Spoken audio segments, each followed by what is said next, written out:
कक्षा 11 की हिंदी आरोह के काव्य विभाग में भवानी प्रसाद मिश्र की कविता घर की याद की शेष व्याख्या इस प्रकार है। कविता पढ़ते हुए व्याख्या बता रही हूँ।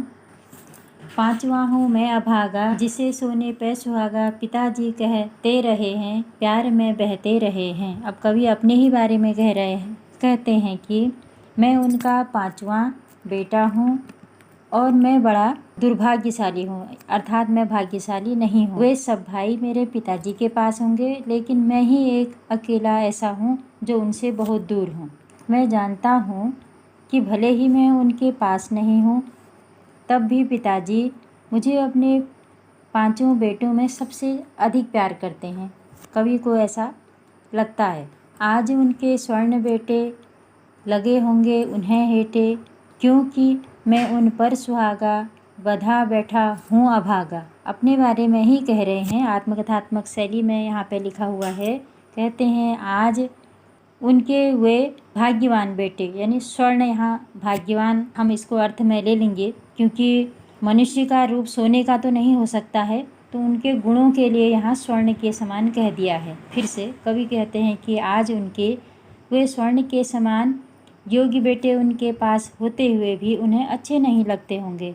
वह अच्छे इसलिए नहीं लगते होंगे क्योंकि स्वयं कवि को लगता है कि मैं उन्हें सबसे प्यारा लगता था, सबसे दुलारा लगता था, लेकिन मैं उनके पास आज हूँ नहीं।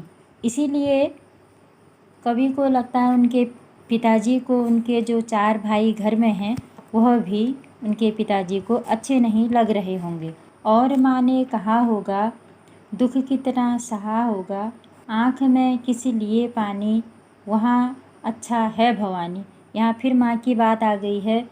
जब अपने सभी बच्चों को देखते हुए पिताजी अपने एक पांचवें पुत्र को न पा रहे होंगे तो बहुत दुखी हो रहे होंगे, आँख में आंसू भी आ रहे होंगे, और ऐसी स्थिति में उनको माँ ने समझाया होगा, यही समझाया होगा माँ ने कि घर में आज के दिन तुम इतने भावुक होकर मत रो पड़ो।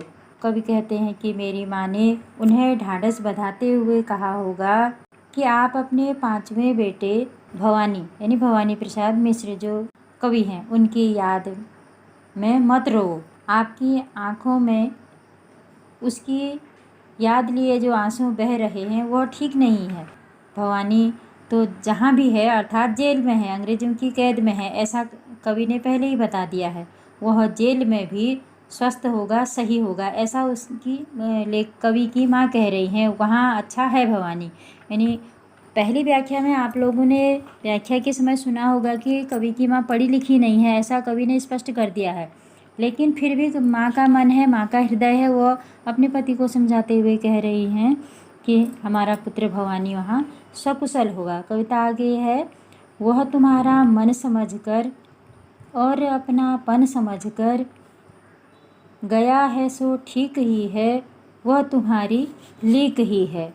अभी कवि की माँ पिताजी को ढाढ़स बंधाते हुए कह रही है कि वह देश के प्रति तुम्हारी और मेरी भावनाओं को जानकर ही तो अंग्रेज़ों के विरुद्ध खड़ा हुआ और उसको अंग्रेज़ों द्वारा कैद कर दिया गया। तो अब फिर तुम यह उसके लिए रोना धोना क्यों कर रहे हो? क्योंकि वह तो हमारी बातों को समझ करके ही, हमारी मन के भावों को समझ करके ही देश के लिए मर मिटने की हमारी यह भारतीय परंपरा है, ऐसा हमारी मन की बात समझकर वह अंग्रेज़ों के विरुद्ध खड़ा हुआ। परंतु अब आप इस प्रकार से रोना धोना करके उसकी भावनाओं को ठेस मत पहुंचाओ। यह जो देश के प्रति रक्षा, सुरक्षा, मर मिटना, बलिदान होना, यह हमारी भारतीय भावना है, ऐसा कह करके वह हमारा मान सम्मान बढ़ा रहा है। आगे कहती है, माँ कह रही हैं कविता में, पाँव जो पीछे हटाता, कोख को मेरी लजाता, इस तरह हो न कच्चे, रो पड़ेंगे और बच्चे। पिताजी को समझाते हुए कवि की माँ कह रही है कि यदि वह देश के प्रति अपने इस पवित्र कर्तव्य से विमुख होता तो वह मुझ देश प्रेमी व वीर प्रसूता माँ को लज्जित करता, अर्थात मेरी कोख को शर्मिंदा करता। आज ऐसे अवसर पर, जबकि वह देश के लिए जेल गया है, यदि तुम अपना मन छोटा करोगे या कमजोरी प्रकट करोगे तो तुम्हें कमज़ोर देखकर घर में जो हमारे अन्य बच्चे हैं यह भी रो पड़ेंगे। यहाँ कच्चे होने का मतलब है कि अपने मन को दुखी मत करो। माता पिता बच्चों के लिए एक आदर्श होते हैं, इसीलिए यहाँ पर कवि ने अपनी माता के माध्यम से अपने पिता के लिए अपने भाई बहनों का प्रेरणा स्रोत बने रहने की बात कही है।